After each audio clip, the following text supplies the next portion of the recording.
এই রেকর্ড সংখ্যক ভোট পড়ার কারণ কি হতে পারে, বিশেষজ্ঞরা কি বলছেন?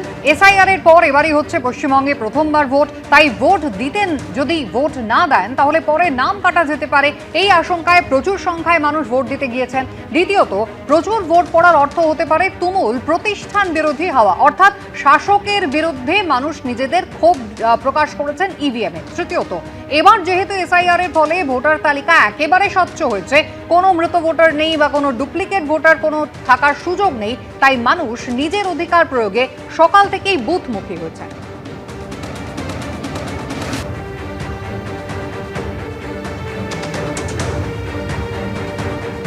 ভোট শতাংশ রেকর্ডভাবে এসেছে প্রায় 90% ওপরে। তার একটাই সাধারণ ব্যাখ্যা, সেটা হচ্ছে প্রতিষ্ঠান বিরোধিতা। সাধারণ মানুষ একে তো এসআইআর এর পরে সংঘবদ্ধভাবে তাদের ভোটদান দিয়েছে, তার কারণ তারা তাদের ভোটাধিকারটা এবার অনেক গুরুত্বর সাথে প্রয়োগ করেছে। এই ভোটদান আসলে কিন্তু শাসক দলের একটা বড় চিন্তার কারণ।